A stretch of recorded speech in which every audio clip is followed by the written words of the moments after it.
Hello बच्चों, स्वागत है आपका एक और नई वीडियो में। तो बच्चों, कक्षा 11 की केमिस्ट्री का चैप्टर 9 जिसका नाम है हाइड्रोजन, तो उसका ये है तीसरा वीडियो। इससे पहले की जो दूसरी वीडियो थी उसमें मैंने आपको पढ़ाया था हाइड्रोजन के बनाने की विधियाँ और हाइड्रोजन के भौतिक गुण। तो आज की क्लास में मैं आपको बताऊंगा हाइड्रोजन या डाई हाइड्रोजन के रासायनिक गुण। ओके, इसके अलावा हाइड्रोजन के जो उपयोग हैं वो क्या क्या हैं। ओके, तो आज की जो क्लास है बहुत ही इंपॉर्टेंट होने वाली है, तो हमारी वीडियो के साथ अंत तक बने रहिए, डेफिनेटली आपको अच्छे से समझ में आएगी। तो चलिए शुरू करते हैं हम आज की क्लास। और अगर आप हमारे चैनल पर नए हो तो बच्चों वीडियो को लाइक करें, एक कमेंट करें और हमारी वीडियो को शेयर भी कर दें और चैनल को सब्सक्राइब जरूर कर लेना, जिससे कि जो भी क्लास या वीडियो हम बनाएं ओके उसका नोटिफिकेशन आपको समय से मिलता रहे। ओके, तो अगर आपने पीछे की जो दो वीडियो हैं वो नहीं देखे तो प्लेलिस्ट में आप जाना, आपको वहाँ पर दोनों वीडियो मिल जाएंगी। ओके, आप जो भी क्लास देखें आप प्लेलिस्ट में जाकर देखें। कक्षा 11 की मैंने काफ़ी चैप्टर की वीडियो अपलोड की हुई हैं, सब प्लेलिस्ट में आपको मिल जाएंगे। तो देखिए, हाइड्रोजन या डाई हाइड्रोजन के रासायनिक गुण। ओके, तो ये तीसरा वीडियो है, मैं आपको शायद पहले भी बता चुका हूँ, फिर बता रहा हूँ। ये तीसरा वीडियो, दो वीडियो पहले ही इसके बने हुए हैं। ओके, तो इसमें पहला है ऑक्सीजन से अभिक्रिया। ओके, कि हाइड्रोजन की ऑक्सीजन से क्या अभिक्रिया होती है। तो हमने यहाँ पर लिखा हाइड्रोजन ऑक्सीजन के साथ अभिक्रिया करके जल बनाती है। ओके, तो जब हाइड्रोजन की रिएक्शन किससे होगी, ऑक्सीजन से, तो क्या बनेगा, जल। ओके, तो H2+O2 क्या बनेगा, H2O बन जाएगा। ओके, तो यहाँ पर आप देख रहे हैं H2 क्या है, हाइड्रोजन, O2 क्या है, ऑक्सीजन। जब ये रिएक्शन करता है तो क्या बनता है, H2O बनता है। ओके, तो देख ही रहे होंगे आप कि मैंने जो ये संख्या है इसको थोड़ा दूर लिखा हुआ है। ओके, ये मैंने इसलिए इसको दूर लिखी हुई है ये संख्या को, कि मैं आपको यहाँ पर सिखाने वाला हूँ कि आप इसको संतुलित कैसे करेंगे साथ के साथ, है ना। तो ये तो आपको पता लग गया कि हाइड्रोजन जब ऑक्सीजन से रिएक्शन करेगा तो क्या बनेगा, जल। ओके, हमें ये नहीं पता कि यहाँ पर जो संख्या है वो कितनी आएगी। ओके, केवल हमें ये पता है कि जब हाइड्रोजन जो रिएक्शन किससे करेगा, ऑक्सीजन से, तो बनना है जल। ओके, तो आप यहाँ पर देख रहे हैं कि H2 की जब O2 से रिएक्शन हो रहा है तो जल बन रहा है। ओके, तो यहाँ पर आप देख रहे हैं H के कितने परमाणु है, 2, ऑक्सीजन का कितना है, 1। लेकिन इधर देख रहे हैं आप ऑक्सीजन के कितने परमाणु हैं, 2। तो अभी आप इस संख्या को ना देखें, इधर जो है केवल आपको यहाँ पर ये देखना है। ओके, क्योंकि ये तो अब एक यहाँ पर एक जो है कैसी समीकरण है, पूरी तरह से संतुलित समीकरण है। ओके, तो आप इस संख्या को ना देखें, अब आप यहाँ पर जो मैं कह रहा हूँ सिर्फ आप उसको देखते चलें। यहाँ पर हाइड्रोजन के कितने परमाणु हैं, 2 हैं, ऑक्सीजन के भी 2 हैं। यहाँ पर हाइड्रोजन के 2 हैं और ऑक्सीजन का कितना है, केवल 1 ही है। तो हमें क्या करना पड़ेगा, ऑक्सीजन के परमाणु संतुलित करने पड़ेंगे। और ऑक्सीजन के परमाणु संतुलित करने के लिए हम क्या करेंगे, हम यहाँ पर लिख देंगे 2। तो यहाँ पर हमने लिख दिया है 2H2O। ओके, अब आप यहाँ पर देख रहे हैं कि ऑक्सीजन के कितने परमाणु हो गए हैं, 2 हो चुके हैं। ओके, अब आप यहाँ पर देख रहे हैं कि ऑक्सीजन के तो 2 हो गए हैं, लेकिन हाइड्रोजन के कितने हो गए हैं, तो यहाँ पर हाइड्रोजन के हो गए हैं 2 दूनी 4। ओके, ये जो संख्या है इसकी इसमें होगी मल्टीप्लाई, गुना। ओके, तो 2 दूनी 4, हाइड्रोजन के कितने परमाणु हैं इधर, अब 4 हो गए हैं, और इधर कितने, सिर्फ 2 ही हैं, है ना। तो हम क्या करेंगे, इधर भी 2 लिख देंगे। आया ना समझ में। तो अब आप देखिए 2 दूनी 4, यहाँ पे हाइड्रोजन के 4 हैं, इधर भी 2 दूनी 4, यहाँ पे हाइड्रोजन के 4 हैं। ऑक्सीजन के इधर कितने हैं, 2, तो इधर भी कितने हो जाएंगे, 2।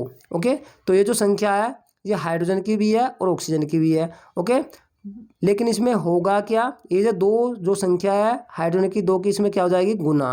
ओके, आई बात समझ में। सपोज करो यहाँ पर O के भी कितने होते हैं, 2, तो इसके बीच में क्या हो जाती है, गुना। लेकिन यहाँ पर O कितना है, अकेला है। ओके, तो केवल O कितने रहेंगे, सिर्फ 2 ही रहेंगे। उम्मीद करता हूँ आपको समझ में आ रहा होगा, और अगर आपने अभी तक हमारी वीडियो को लाइक नहीं किया तो लाइक ज़रूर कर दें अगर समझ आ रहा है तो।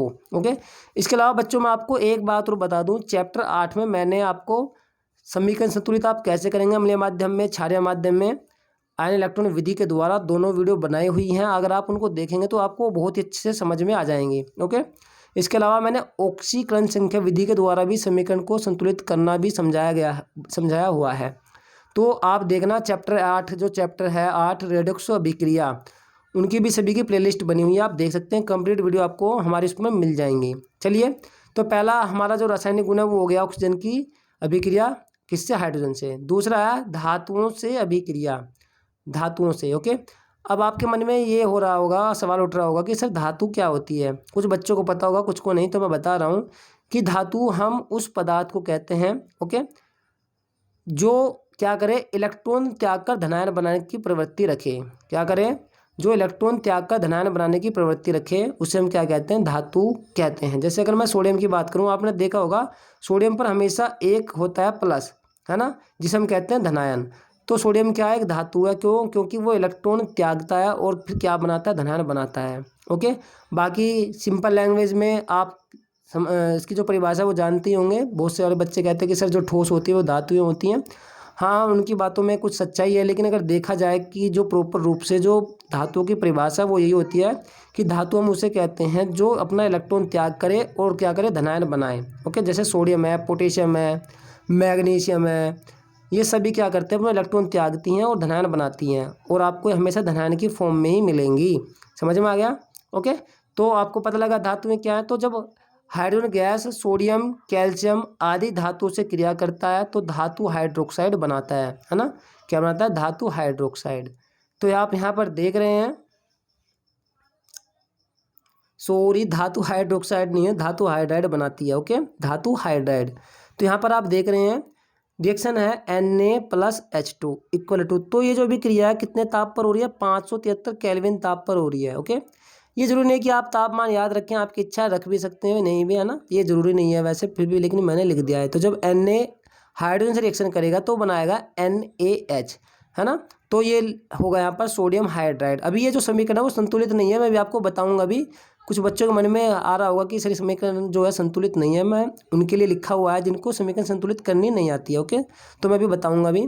तो यहाँ पर आप देख रहे हैं जब हम Na की रिएक्शन किससे कराएंगे, H2 से, तब बनेगा NaH जिसका नाम है सोडियम हाइड्राइड। तो आप यहाँ पर देख रहे हैं Na का तो एक परमाणु और हाइड्रोजन कितना है, 2। लेकिन यहाँ पर आप देख रहे हैं Na का तो एक ही है, लेकिन हाइड्रोजन कितना है, 1 है। तो हम क्या करेंगे, इधर भी क्या लिख देंगे, इधर भी हम लिख देंगे 2। ठीक है, अब हमने 2 इधर लिखा है तो H तो हो गया 2, लेकिन इधर अब Na भी तो बढ़ गया, और इधर Na कितना है, सिर्फ 1 ही है। तो हम क्या कर देंगे, इधर भी लिख देंगे 2। आया समझ में बच्चों? तो 2Na+H2 इक्वल टू हो गया 2NaOH, है ना। तो सोडियम हाइड्राइड ये बनेगा। ओके, नाम भी अपने साथ के साथ लिखते चलें। और एक काम करना, जब भी आप किसी का भी नाम लिखें तो नीचे लिखना है, साइड में मत लिखना। ओके, क्या करना, ये जो नाम मैंने लिखा है इसको क्या करना, नीचे लिखना, साइड में मत लिखना। मैंने थोड़ा स्पेस की वजह से इसको यहाँ पर लिखा हुआ है नाम को। ओके, इसका नाम भी चाहे तो आप लिख सकते हैं सोडियम और इसका नाम हाइड्रोजन। तो बच्चों आप यहाँ तक स्क्रीनशॉट लीजिए, फिर हम आगे चलेंगे तीसरे रासायनिक गुण की तरफ, और उम्मीद करता हूँ आपको समझ आ रहा होगा। तो ले लिया बच्चों स्क्रीनशॉट, चलिए आगे चलते हैं। तो देखिए बच्चों, अब हमें करानी है किसके साथ में रिएक्शन, कैल्शियम के साथ। मैंने पहले लिखाया था नहीं आपको, जब आपने स्क्रीनशॉट लिया, कि ये धातु यानी कि जो सोडियम है और कैल्शियम उनके साथ क्या बनाती है, हाइड्राइड, है ना। तो अब हमें किसके साथ दिखानी है, कैल्शियम के साथ में। ये हमने सोडियम के साथ दिखा दी, तो यहाँ पर है Ca+H2 इक्वल टू, तो सिंपल है बिल्कुल रिएक्शन। जब कैल्शियम की रिएक्शन होगी हाइड्रोजन से तो CaH2 अर्थात कैल्शियम हाइड्राइड बनेगा। समझ में आ गया होगा, बहुत सिंपल है। ओके, तो अब नंबर 3 है सल्फर के साथ अभिक्रिया। ये नंबर जो 2 था वो धातुओं से अभिक्रिया थी, है ना। तो सोडियम और कैल्शियम दोनों क्या हैं, धातुएं हैं। तीसरा सल्फर के साथ अभिक्रिया, सल्फर यानी S। तो यहाँ पर हमने लिखा है कि हाइड्रोजन गैस सल्फर विलयन में प्रवाहित करने से हाइड्रोजन सल्फाइड गैस बनती है। ओके, तो जब हम क्या करते हैं, हाइड्रोजन गैस को सल्फर विलयन में प्रवाहित करते हैं तो हाइड्रोजन सल्फाइड गैस बनती है। और अगर आप ऐसे ना लिखना चाहें तो आप ऐसे भी लिख सकते हैं कि हाइड्रोजन गैस सल्फर से क्रिया करके क्या बनाती है, हाइड्रोजन सल्फाइड गैस बनाती है। ओके, आपकी इच्छा, आप कैसे भी लिख सकते हैं, मेन तो इसमें रिएक्शन होती हैं। तो देखिए रिएक्शन है इस प्रकार से हो रही है। यहाँ पर हाइड्रोजन, मैंने इसके पास में लिखा हुआ है जी का मतलब है जो हाइड्रोजन है वो गैस अवस्था में है, गैसीय अवस्था में है। ओके, और जो सल्फर है वो कौन सी अवस्था में, लिक्विड में। मैंने अभी आपको बताया ना कि सल्फर विलयन में प्रवाहित करते हैं, तो सल्फर का विलयन तो आपको पता लिक्विड होगा ही, है ना, होगा नहीं होगा, तरल, लिक्विड।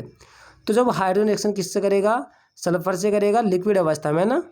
आप ये कह सकते हैं सल्फर के विलयन से, है ना, 700 केल्विन ताप पर। तो क्या बनेगा, H2S से रिएक्शन करके बना लेगा केवल H2S। बिल्कुल सिंपल है, आप इसको ऐसी का ऐसी क्या कर देंगे, जोड़ देंगे, और ये बनेगा हाइड्रोजन सल्फाइड। क्या बना है, ये गैस बनी है। इस तीर का मतलब क्या है, ये क्या बता रहा है, किस बात को इंगित करता है, ये इस बात को इंगित करता है। इंगित यानी कि बताता है कि ये जो बना है हमारा प्रोडक्ट, ये क्या बना है, ये गैस बना है। ओके, अगर तीर ऊपर की तरफ है, अगर नीचे की तरफ हो तो वो बनेगा अवक्षेप। ओके, तो आप यहाँ तक पहले स्क्रीनशॉट लीजिए, फिर नंबर 4 देखेंगे। तो देखिए बच्चों, नंबर 4 है नाइट्रोजन के साथ अभिक्रिया। हाइड्रोजन नाइट्रोजन के साथ कैसे विक्रिया करता है, तो देखिए हमने लिखा है आयरन यानी Fe तथा मोलिब्डेनम होता है MO की उपस्थिति में 673 केल्विन तथा 200 वायुमंडलीय दाब पर हाइड्रोजन नाइट्रोजन से क्रिया करके क्या बनाता है, अमोनिया गैस बनाती है। और ये अमोनिया की हैबर विधि है। क्या है अमोनिया बनाने की? हैबर विधि। हैबर जो है एक वैज्ञानिक का नाम है। ओके, तो ये रिएक्शन जो है वो इस प्रकार से होती है। N2 की रिएक्शन जब हम करते हैं H2 से, किसकी उपस्थिति में होगी? Fe यानी आयरन और मोलिब्डेनम की उपस्थिति में। Fe जो है यहाँ पर उत्प्रेरक का काम करता है। तो उत्प्रेरक क्या होते हैं? उत्प्रेरक ऐसे पदार्थ होते हैं जो किसी भी अभिक्रिया के वेग को क्या करते हैं? प्रभावित करते हैं, परिवर्तित करते हैं। या तो वो अभिक्रिया के वेग को बढ़ाएंगे या फिर अभिक्रिया के वेग को घटाएंगे। ओके, MO वर्धक, जो मोलिब्डेनम है ये किसका काम करेगा? वर्धक का। वर्धक का क्या मतलब है? वर्धक का मतलब ये होता है ये अभिक्रिया के लिए खुद तो जो है उत्प्रेरक नहीं होते हैं ना, पर ये क्या कर मतलब कहने का ये खुद तो अभिक्रिया के वेग को नहीं बढ़ाते, लेकिन जो उत्प्रेरक उसमें प्रयोग किया जा रहा है उसके जो है वेग को क्या करते हैं? प्रभावित करते हैं, उसके वेग को बढ़ाते हैं ना। तो इसमें जो मोलिब्डेनम है वो क्या काम करेगा? जो Fe उत्प्रेरक है इसको जो है इसके वेग को बढ़ाएगा। और जब इसका वेग बढ़ेगा तो सीधी सी बात है किसके वेग को बढ़ाएगा? ये अभिक्रिया के वेग को बढ़ाएगा। समझ में आ गया है ना। और 673 केल्विन ताप और 200 वायुमंडलीय दाब पर ये रिएक्शन होती है और क्या बनेगा? NH3। ओके, तो N2 की रिएक्शन जब हम किससे कराएंगे? H2 से, तो क्या बन जाएगा? NH3 अर्थात अमोनिया। तो हमने ये तो लिखा है कि जब हम आयरन की जो रिएक्शन है, आयरन तथा मोलिब्डेनम की उपस्थिति में किसकी रिएक्शन? हाइड्रोजन की रिएक्शन किससे कराते हैं? नाइट्रोजन से। तो क्या बनता है? NH3 अर्थात अमोनिया बनता है। तो आप यहाँ पर देख रहे हैं ये समीकरण भी बैलेंस नहीं है। N2 की रिएक्शन जब H2 से हो रही है तो NH3 बन रहा है। तो यहाँ पर आप देख रहे हैं N 2 है लेकिन यहाँ पर कितना? 1 है। तो हम क्या करेंगे, इधर भी N की कितनी संख्या लिख देंगे? 2 लिख देंगे बच्चों। तो लिख दिया है। अब आप देख रहे हैं कि यहाँ पर N तो 2 हो गया लेकिन H कितना हो गया? 2 तिया 6। मैंने अभी आपको बताया गुना करनी है इसकी, तो 2 तिया 6। तो हाइड्रोजन यहाँ पर 2 ही है, यहाँ पर कितना है? 3 है। तो हम क्या करेंगे, इधर हम लिख देंगे 3। अगर हम इसे 3 से गुणा कर दे, मल्टीप्लाई कर दे, तो 3 दूनी 6। ओके, तो आपको पता है H कितना हो जाएगा? 6 है ना। और यहाँ पे H कितना है? 2 तिया 6। हाइड्रोजन की संख्या कितनी है? 6। तो समीकरण हो गई संतुलित।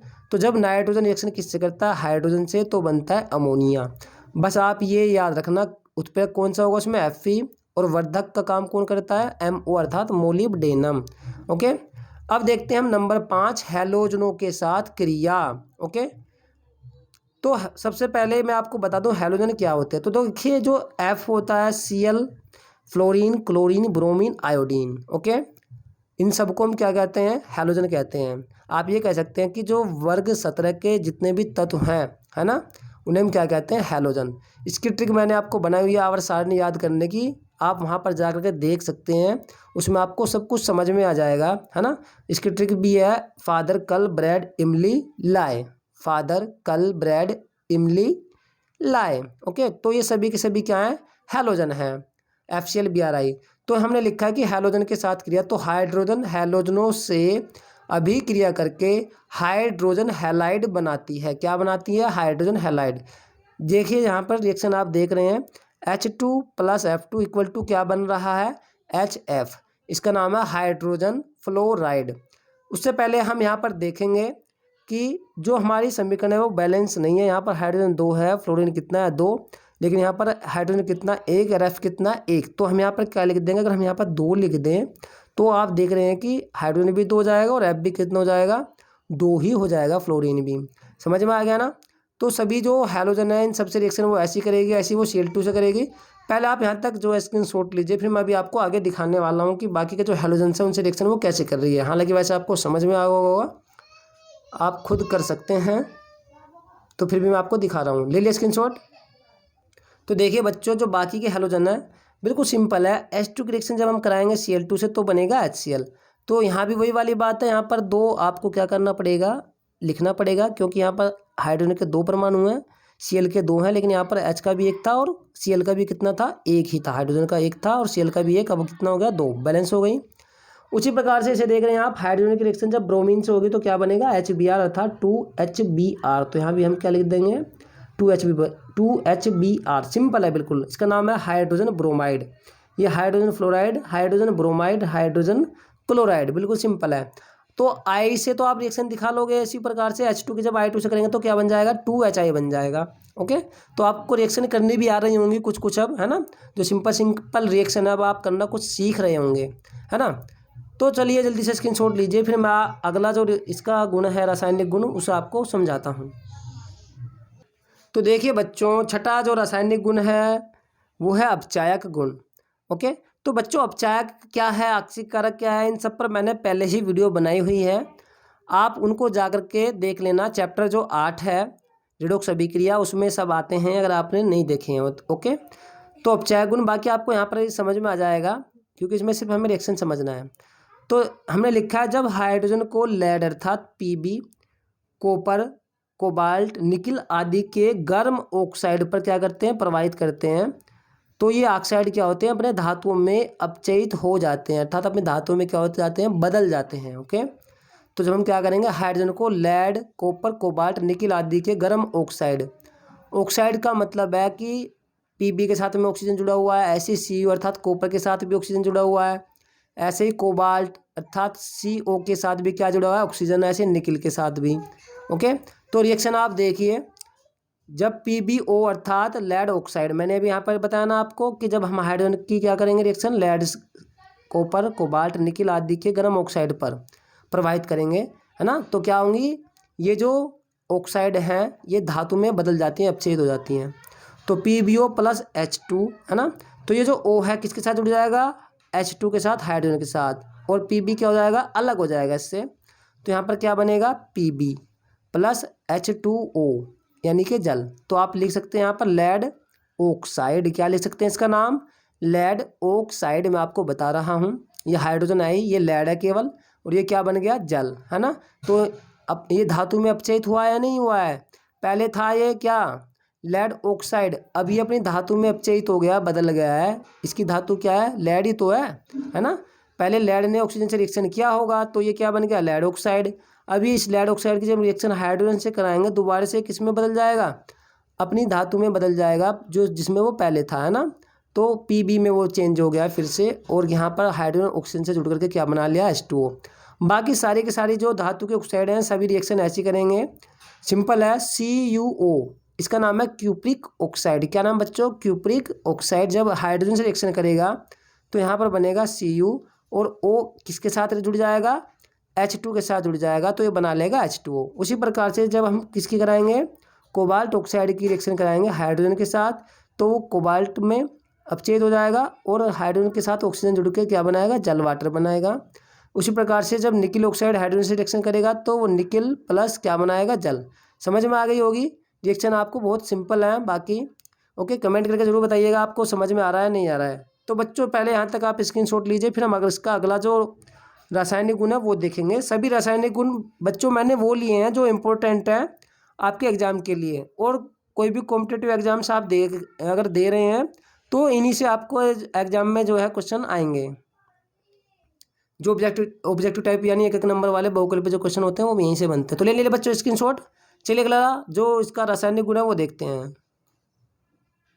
तो देखिए बच्चों, सातवां जो रासायनिक गुण है, पहली बात तो मैं आपको बता दूं, आप इसे देख करके बिल्कुल भी ना घबराएं, बिल्कुल भी ना डरें, बिल्कुल सिंपल है, मैं आपको समझाऊंगा। ओके, फिर भी अगर आपको कोई भी समस्या रह जाए तो आप एक तो कमेंट बॉक्स में कमेंट कर देना, वैसे रहेगी नहीं। दूसरा, अगर आपने जो चैप्टर 4 है क्लास 11th का रासायनिक आबंधन तथा आणविक संरचना अर्थात केमिकल बॉन्डिंग वाला चैप्टर, अगर आपने वो नहीं देखा है, वो आपको अच्छे से नहीं आता है, तो थोड़ा आपको प्रॉब्लम आ सकती है समझने में। ओके, तो आप क्या कर रहे हैं, अगर आपको जो केमिकल बॉन्डिंग अर्थात जो यौगिक हैं उनकी संरचनाएं बनानी नहीं आती हैं, तो पहले आप उस चैप्टर को देख लीजिए। सभी की सभी जो प्लेलिस्ट में वीडियो है हमारे चैनल पर, इस पर मिल जाएंगे, आप प्लेलिस्ट में जाना।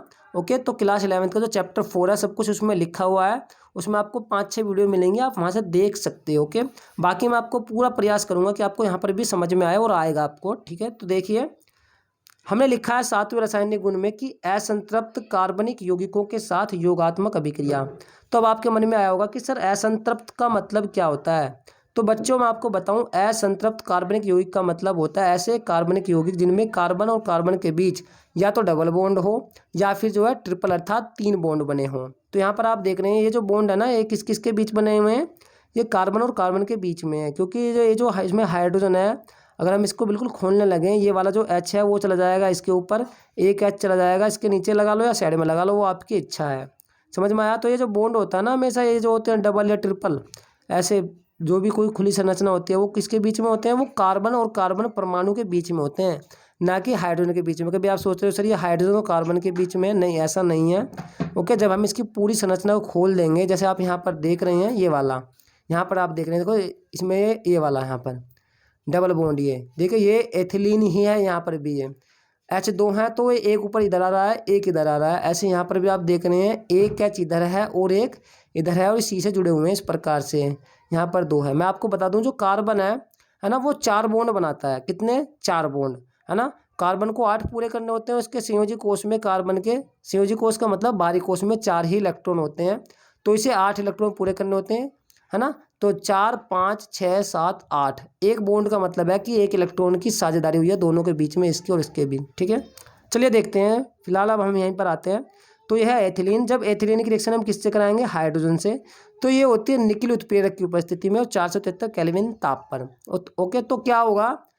एक H तो जुड़ जाएगा इधर और एक H जुड़ जाएगा इधर, और ये बॉन्ड यहाँ से क्या हो जाएगा? टूट जाएगा। और कैसा बॉन्ड बन जाएगा? एकल, सिंगल बॉन्ड बन जाएगा। यहाँ पर तो डबल बॉन्ड था, यहाँ पर कैसा रह जाएगा? एकल बंद या सिंगल बॉन्ड रह जाएगा। ओके, तो आपको समझ जाना चाहिए जब हम क्या करें, जब हम जो है किसी की भी रिएक्शन कराते हैं, है ना, किसके साथ? कार्बनिक यौगिक के साथ, और उसमें है डबल या ट्रिपल बॉन्ड, तो वो बॉन्ड क्या होता है? टूट जाता है। अगर मान लिया यहाँ पर अगर ट्रिपल होता तो ट्रिपल टूटता। समझ में आया? तो हमारा जो हेडिंग है वो क्या है? असंतृप्त कार्बनिक यौगिक के साथ योगात्मक क्रियाएं। योगात्मक का मतलब है हाइड्रोजन इसके साथ में क्या कर रहा है? योग कर रहा है, जुड़ जा रहा है। आई बात समझ में? हाइड्रोजन भी इसके साथ में क्या होगा? जुड़ गया है, योग कर लिया है उसने, है ना। तो यहाँ पर तो आप देख रहे हैं कि इस कार्बन के साथ 2 हाइड्रोजन परमाणु है, इधर भी 2, लेकिन इधर कितने हो रहे हैं? 3 है, इधर भी कितने? 3। तो आप देख रहे हैं कि जो दोनों परमाणु थे हाइड्रोजन के, वो क्या हो गए हैं? कार्बन के साथ में जुड़ गए हैं। इधर 2 इधर जुड़े हैं, सॉरी एक इधर जुड़ा हुआ है और एक इधर जुड़ा हुआ है। तो ये है योगात्मक अभिक्रिया। समझ में आ गया ना? तो असंतृप्त कार्बनिक यौगिक के साथ में योगात्मक अभिक्रिया। योगात्मक का मतलब वो जुड़ रहा है। तो एथिलीन की रिएक्शन जब हम हाइड्रोजन से कराएंगे तो क्या बनेगा? CH3 बनेगा, अर्थात एक H इस पर जुड़ जाएगा और एक H इस पर, और ये बॉन्ड कैसा रह जाएगा? एकल रह जाएगा। समझ में आया? या हम इसे क्या लिख सकते हैं? C2H6, अर्थात एथेन हम इसे कहते हैं। या तो आप इसे ऐसे लिख लो या ऐसे लिख लो, एक ही बात है। हमने यहाँ पर बस क्या कर दिया, इस कार्बन को एक साथ लिख दिया। कार्बन के कितने हैं? 2, तो हमने कर दिया C2। हाइड्रोजन के कितने हैं?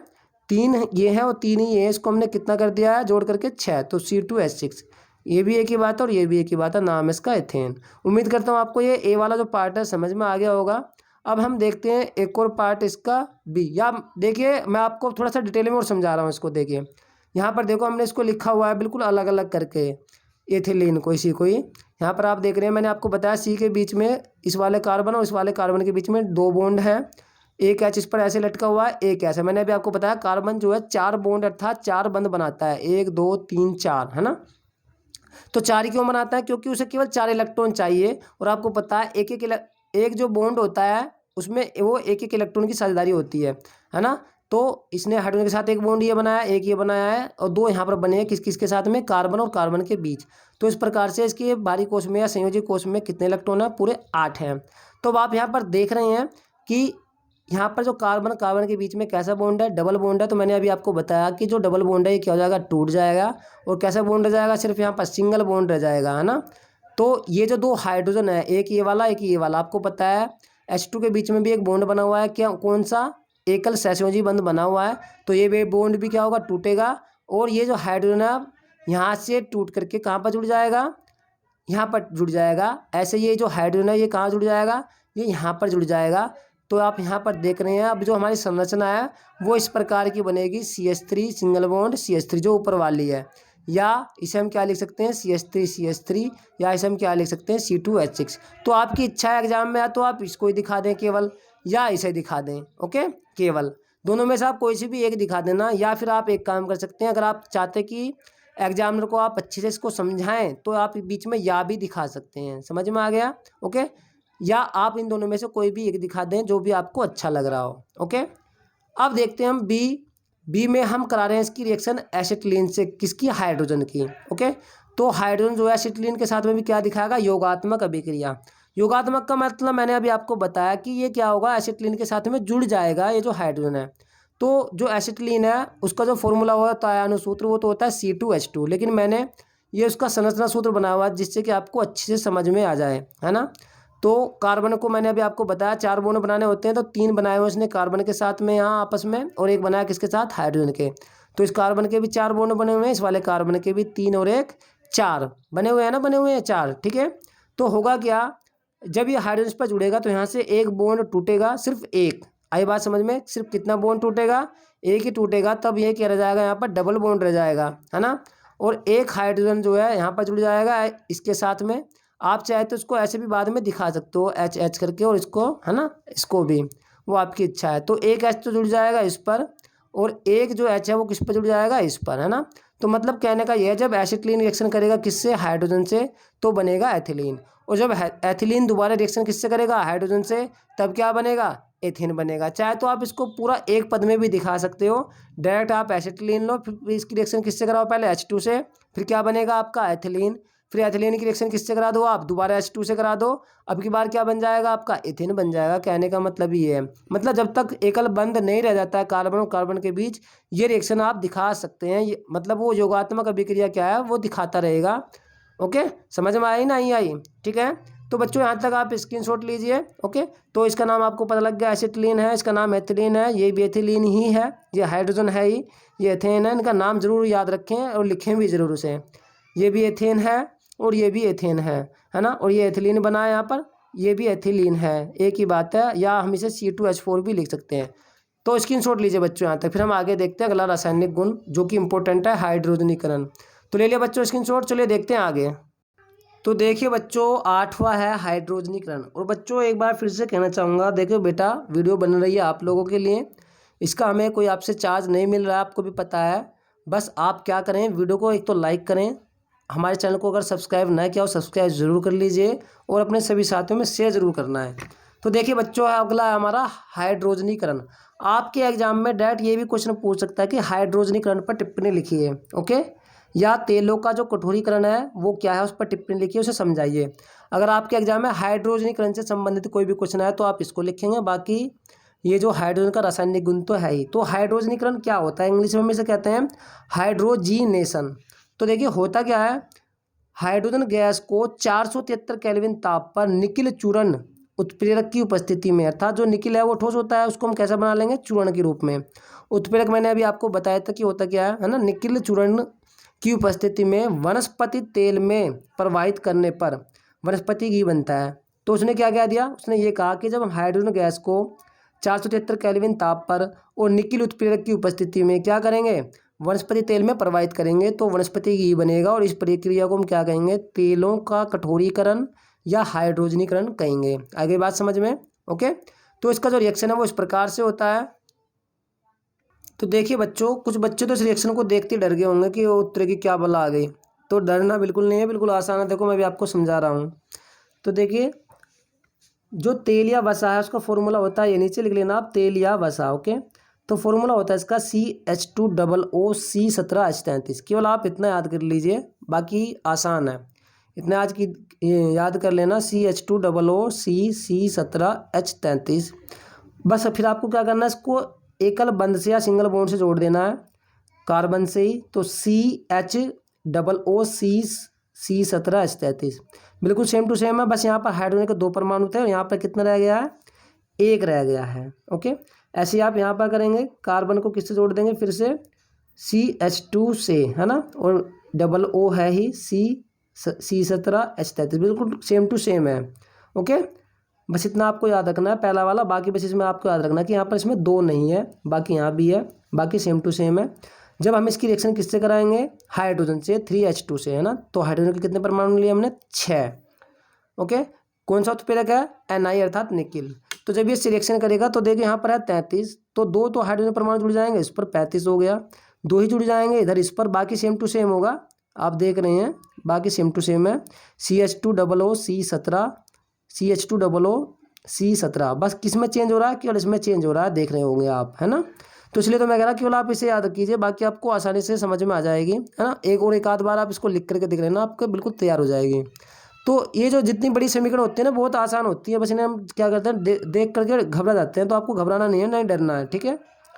तो ऐसे यहाँ पर भी आप देख रहे हैं कि 2 तो हाइड्रोजन परमाणु जुड़े इस पर, 2 एक इस पर जुड़ जाएंगे, इस वाले पर 33 था, यहाँ भी 35 हो गया, यहाँ भी 33 था, यहाँ पर भी कितना हो गया 35, क्योंकि हमने हाइड्रोजन कितने परमाणु लिए हैं, हाइड्रोजन के 6 लिए हैं। तो 2 यहाँ पर जुड़े हैं, 2 यहाँ पर, 2 यहाँ पर। तो वनस्पति घी, जो वनस्पति घी है उसका फॉर्मूला क्या होता है, CH2OOC C17H35, CHOOC C17H35, CH2OOC C17H35, है ना। और ये सिंगल बॉन्ड से जुड़ा है, ये भी सिंगल बॉन्ड से जुड़ा है। समझ में आ गया? ओके। तो बच्चों जल्दी से इसका लीजिए स्क्रीनशॉट। तो बच्चों ले लिया स्क्रीनशॉट। मैं उम्मीद करता हूँ आपको जो आज की हमारी क्लास है बहुत अच्छे से समझ में आई होगी। तो बच्चों अगर आपको हमारी क्लास समझ आई है तो वीडियो को लाइक करें, कमेंट करें और अपने सभी साथियों में शेयर करें। और अगर हाँ आपने हमारे अभी तक चैनल को सब्सक्राइब नहीं किया तो प्लीज़ चैनल को सब्सक्राइब ज़रूर कर लीजिए।